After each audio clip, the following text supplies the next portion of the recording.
Welcome to our 12th history class and good morning to all of you once again.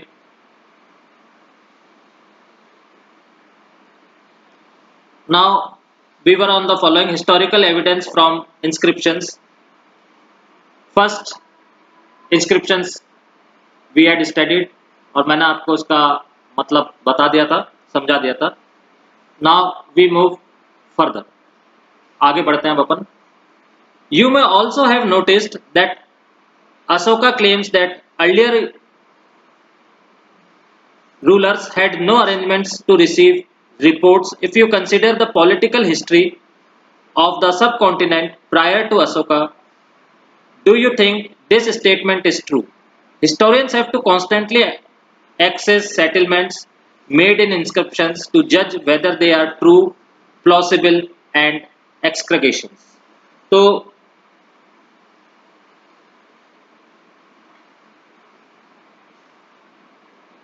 आपने ये भी अपन ने ये भी पढ़ा है या अपन ने ये भी देखा है कि अशोक के जो इंस्क्रिप्शंस हैं उसमें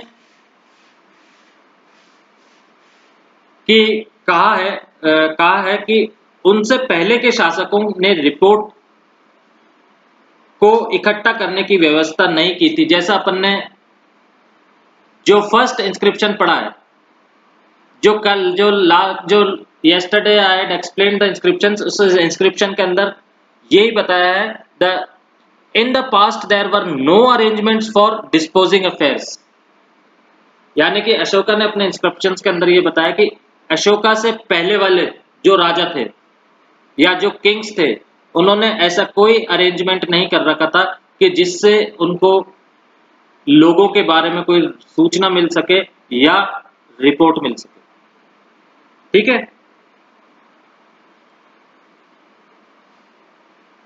यदि अशोक से पहले अगर अपन ये मान लें अगर अशोक से पहले पूरे सब कॉन्टिनेंट के हिस्ट्री के ऊपर अपन देखते हैं या उसके ऊपर अगर अपन विचार करते हैं पूरी सब कॉन्टिनेंट की हिस्ट्री के ऊपर अशोक से पहले की, तो आपको क्या लगता है कि अशोक का ये जो स्टेटमेंट है क्या ये सही है कि उससे पहले जो राजा थे उन्होंने कोई ऐसा अरेंजमेंट नहीं कर रखा था कि जिससे उस राजाओं को किसी तरह की सूचना या रिपोर्ट मिल सके? क्या आप अशोका के इस स्टेटमेंट से सहमत हैं या नहीं है? इसका कोई आंसर नहीं दे रखा, बस ये क्वेश्चन पूछा. ठीक है.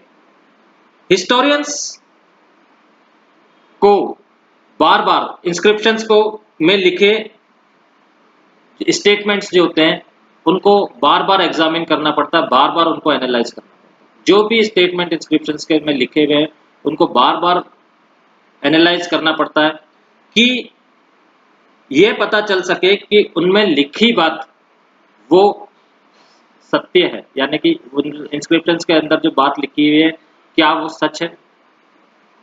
ठीक है. ये एक बहुत बड़ी क्या है चुनौती है. ये एक बहुत बड़ी चुनौती है हिस्टोरियंस के लिए कि अब अशोका ने तो बोल दिया कि भाई मेरे से पहले जितने भी राजा थे उनके पास ऐसी कोई सुविधा नहीं थी या ना उन्होंने ऐसा कोई अरेंजमेंट कर रखा था कि रिपोर्टर्स आकर के राजा को रिपोर्ट करें उसके राज्य के बारे में, उसके राज्य की स्थिति के बारे में, उसके किंगडम्स के बारे में. तो क्या अपन इससे क्या सहमत हैं या नहीं है? और अगर अपन जो हिस्टोरियंस हैं उनको जो इंस्क्रिप्शंस मिलते हैं वो उसके ऊपर बहुत गहनता से यानी कि बहुत ध्यानपूर्वक उसके ऊपर उसका एग्जामिन करते हैं कि जो बात निकले उस इंस्क्रिप्शन से वो बात सही निकले. Clear? Got it? Any question? Clear हो गया?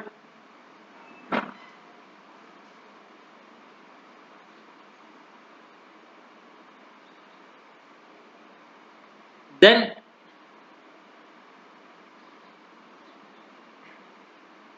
did you notice that there are words within brackets? Epigraphets sometimes add these to make the meaning of sentence clear.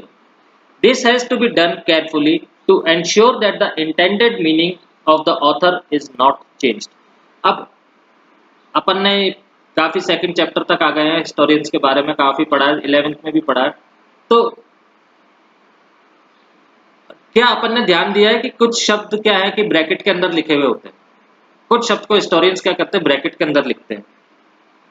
उसका मतलब यह है, क्यों करते हैं वो, क्यों लिखते हैं वो ऐसा? जो सेंटेंस है उसका जो मीनिंग है वो स्पष्ट करने के लिए वो कई बार क्या करते हैं, ब्रैकेट का यूज करते हैं, ब्रैकेट लगाते हैं। यह काम बहुत ध्यान से करना पड़ता है, यह काम ब्रैकेट लगा करके और सेंटेंस का मतलब निकाल करके ये काम बहुत ध्यान से करना पड़ता है, क्योंकि जो सेंटेंस का मतलब है, जो सेंटेंस की बेसिक है, वो कहीं बदल ना जाए। इसलिए वो क्या करते हैं, सेंटेंस लिखने के बाद या कुछ भी सेंटेंस लिखना, आपने अभी कई पढ़ा होगा, जैसे आप कई ब्रैकेट लगा रखे हैं, जैसे लगभग, ईसा पूर्व, द्वितीय, ये सब ब्रैकेट के अंदर लिखा हुआ है कि कहीं सेंटेंस का मतलब बदल ना जाए। कई वर्ड ऐसे होते हैं जिनको भी वो ब्रैकेट लगा देते हैं कि सेंटेंस जो वाक्य है, वाक्य का कोई बेसिक मीनिंग चेंज ना हो, इसलिए ब्रैकेट्स का यूज हिस्टोरियंस करते हैं। क्लियर? Any question? आगे बढ़े? Clear to all of you?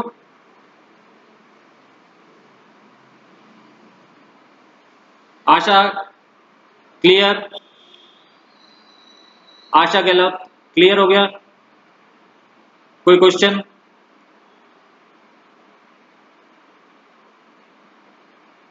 Priya clear? Okay बेटा, रिस्पांस देते रहा करो ताकि मैं, सबके नाम आते हैं मेरे पास जिन जिनके क्लियर है, सबका रिस्पांस चाहिए, ठीक है? और कहीं भी कोई प्रॉब्लम आए तो आप मेरे से अभी भी पूछ सकते हैं, अभी क्लास खत्म हो जाए तो बाद में व्हाट्सएप पे भी पूछ सकते हैं। बट 12th क्लास दे रहे हो, किसी डाउट में मत रहना, दिल के अंदर कोई डाउट मत रखना, उसको क्लियर कर लेना। Next paragraph,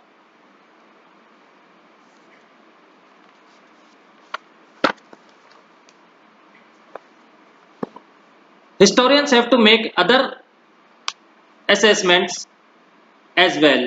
If king's orders were inscribed on natural rocks near cities or important routes of communication, would passers-by have stopped to read these? Most people were probably not literate. Did everybody throughout the subcontinent understand the Prakrit used in Patliputra? Would the orders of the king have been followed? Answers to such questions are not always easy to find. तो ये बहुत simple English के अंदर लिखा हुआ है। इतिहासकारों को और भी असेसमेंट करने पड़ते हैं, यानी कि और भी प्रशिक्षण करने पड़ते हैं, और भी चीजें एग्जामिन करनी पड़ती है, और भी एनालिसिस करने पड़ते हैं। जैसे अगर राजा के आदेश, राजा ने कोई भी आदेश दिया और वो जो अपने यातायात मार्ग होता है, जैसे सड़क हो गई, कोई भी आने जाने वाला जो भी रास्ता होता है, ठीक है, उसके किनारे, उसके किनारे पे राजा के आदेश लगा दिए। जैसे अपन देखते हैं आजकल किनारों, सड़कों के किनारों पर एडवर्टाइजमेंट लगे रहते हैं।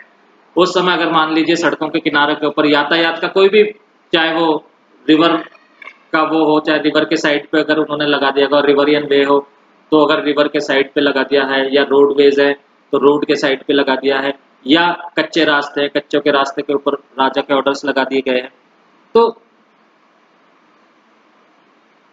किनारों पर और न सिटीज के पास प्राकृतिक पत्थरों पर, यानी कि जो नेचुरल स्टोन्स होते हैं, पर खोद कर, यानी कि एनग्रेव्ड करके जो लिख दिए गए हैं, तो क्या वहां से आने जाने वाले लोग उन्हें पढ़ने के लिए उस स्थान पर रुकते थे? राजा का आदेश, भाई राजा ने लगा दिया रोड के साइड पे एक ऑर्डर लगा दिया, तो क्या वहां से आने जाने वाले लोग क्या उसको रुक करके पढ़ते थे? आप बताइए, आंसर पढ़ते थे या नहीं पढ़ते थे?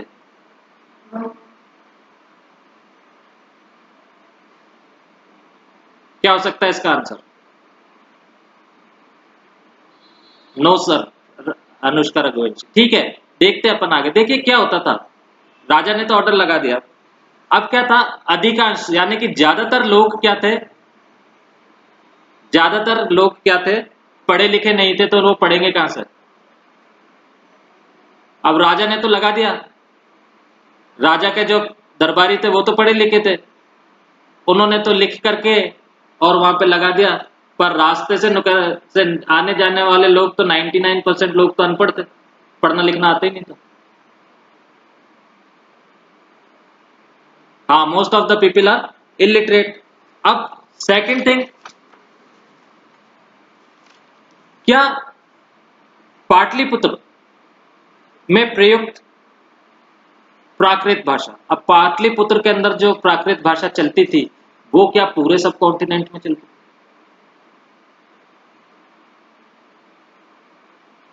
वो क्या पूरे सब कॉन्टिनेंट में चलती थी। अब राजा तो प्राकृत भाषा में लगवाएगा। अब वो प्राकृत भाषा जो है, प्राकृत लैंग्वेज जो है, पूरे सब कॉन्टिनेंट में चलती थी क्या, ये एक क्वेश्चन। पहला क्वेश्चन तो ये हो गया कि लोग इलिटरेट थे। सेकंड, हाँ तो प्राकृत भाषा पूरे सब कॉन्टिनेंट में चलती नहीं थी। अब आपने राजा का ऑर्डर लगवा दिया, अब लोगों को तो पता ही नहीं है कि कौन सी भाषा में लिखा हुआ है, कौन सी लैंग्वेज में लिखा हुआ है, ठीक है। क्या राजा के आदेश की पालन किया जाता था? क्या राजा जो आदेश लगवा देता, चलो पढ़ भी लिया, ठीक है, समझ भी लिया, बट क्या जो राजा ने जो ऑर्डर दिया है वो फॉलो किया जाता था या नहीं किया गया? इन सभी क्वेश्चन के आंसर्स पाना आसान नहीं है। ये आंसर अपने को कभी भी नहीं मिलेंगे कि उस समय की स्थिति, पोजीशन क्या थी। पोजीशन ये थी कि लोग अनपढ़ थे, जो लैंग्वेज राजा के किंगडम्स में चलती थी, राजा के राज्य में चलती थी, वो भी बहुत सारी अलग अलग थी।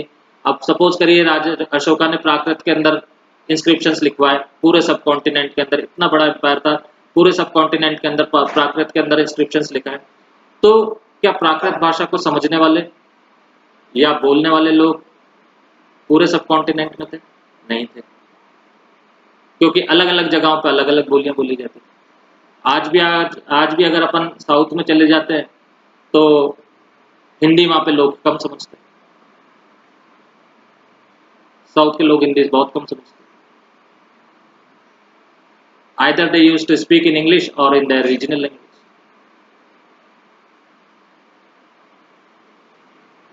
तो ये सारी चीजें थी जिसका आंसर देना आसान नहीं।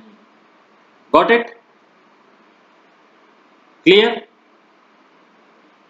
Any question?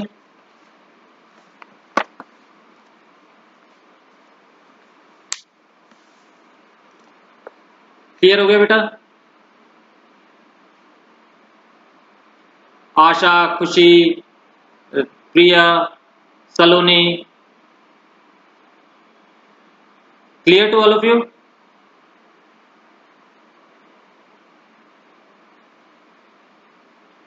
कोमल शेखावत, क्लियर हो गया?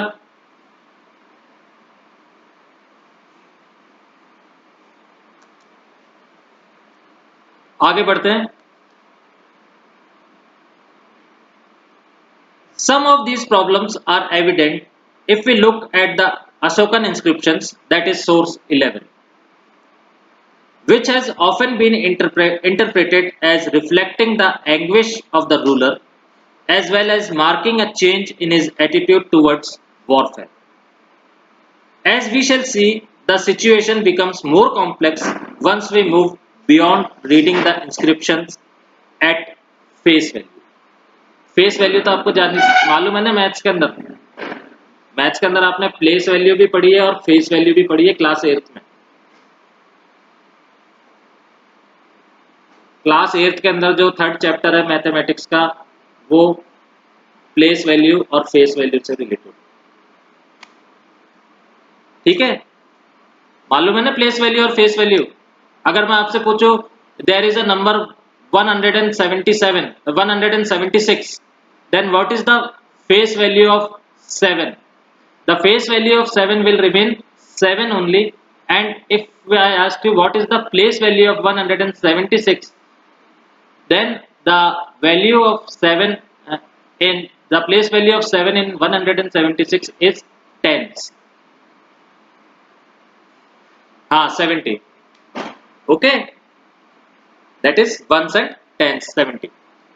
तो अब अपन यहाँ पर अपने को एक बहुत अच्छी चीज देखने को मिलती है, वो ये है कि इनमें से कुछ प्रॉब्लम्स के जो एविडेंस हैं हमें जो अशोक के इंस्क्रिप्शंस में मिलते हैं, जैसे कि सोर्स 11 अपन अभी पढ़ेंगे,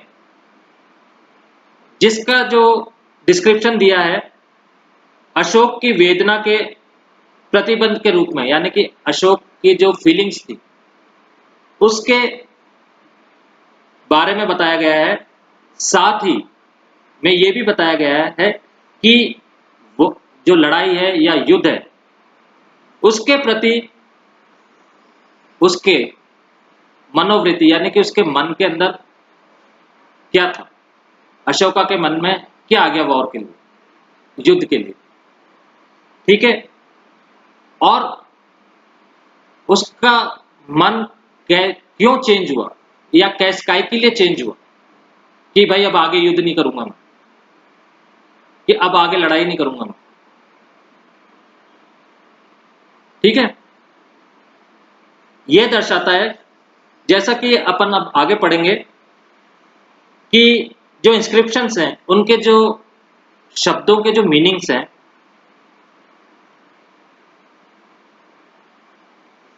उसको अपन क्या करते हैं, समझने का प्रयास करते हैं इस पैराग्राफ के अंदर, खास करके इंस्क्रिप्शंस के अंदर। इंस्क्रिप्शंस के अंदर क्या लिखा हुआ है इस इंस्क्रिप्शन के अंदर, इंस्क्रिप्शन अपन देखेंगे।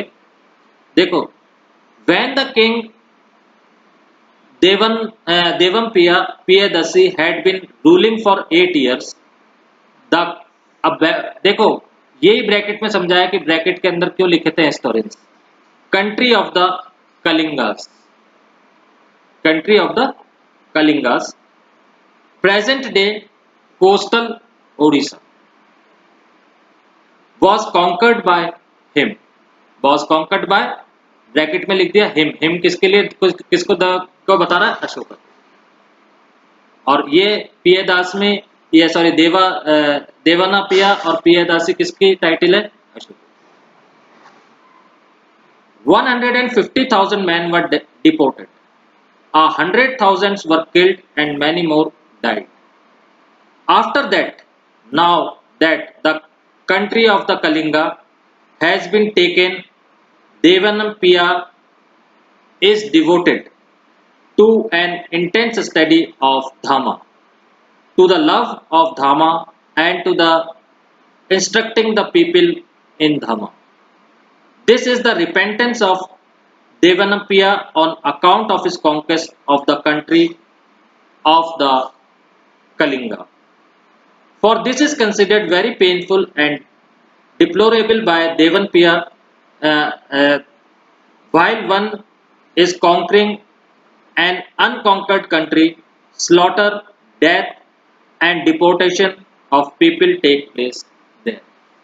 Now, इसका पूरा अगर मैं आपको बताता हूँ, ये पूरा हिंदी के अंदर मैं आपको बताता हूँ, तो अपन यहाँ पे देखेंगे कि राजा की टाइटल तो दे रखी है, आप समझ गए इससे कि अशोका की टाइटल है।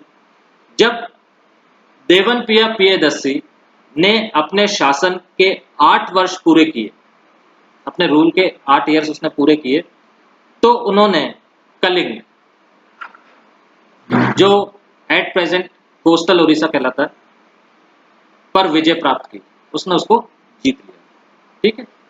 देन करीबन 1.5 लाख पुरुषों को का निष्कासित किया गया, यानी कि कहाँ गए वो लोग, उनकी कोई रिपोर्ट नहीं मिली कि वो लोग कहाँ चले गए, मर गए, जिंदा है क्या नहीं, ठीक है। 1 लाख मारे गए, 1 लाख लोग जो सैनिक थे, कल 1 लाख लोग मारे गए, 1.5 लाख का पता नहीं चला कि वो कहाँ गए। और इससे भी ज्यादा की मृत्यु हुई, और 1.5 लाख तो मारे गए जो लड़ाई में मारे गए, उससे ज्यादा और भी लोगों की मृत्यु हुई, और भी लोग मरे। यानी कि 1 लाख तो आप ही मान लीजिए सैनिक मारे गए, और जो सिविलियंस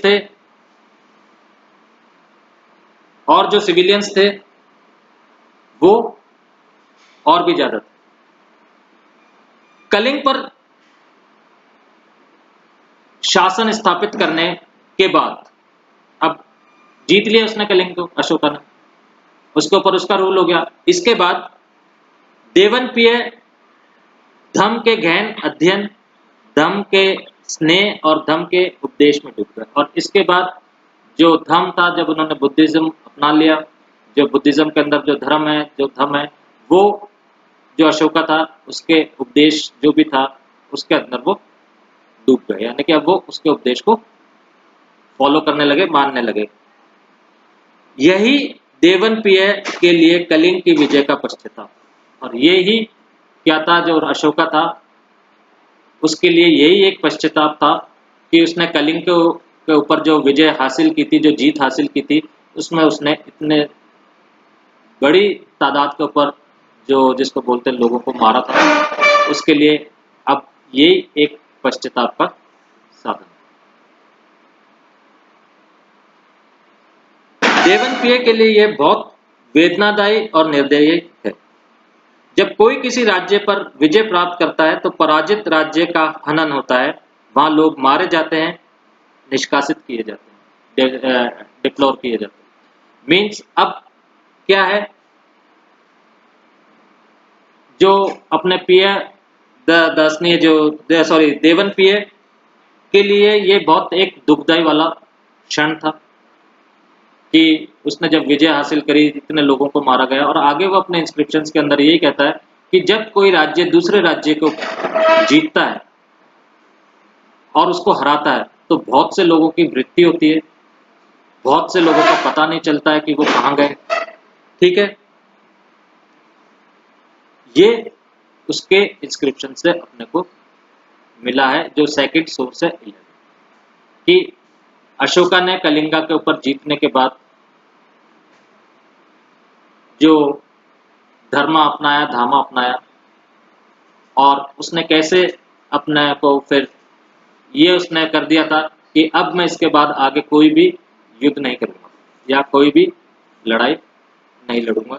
और वो इस तरह से ही क्या करने लगा था, अपन ने पीछे पढ़ा है इंस्क्रिप्शंस के अंदर, बुद्धिज्म की जो टीचिंग्स थी, जो धामा था, वो जगह जगह पर उसने अपने राज्य के अंदर इंस्क्रिप्शंस लगा दिए थे। क्लियर? Any question?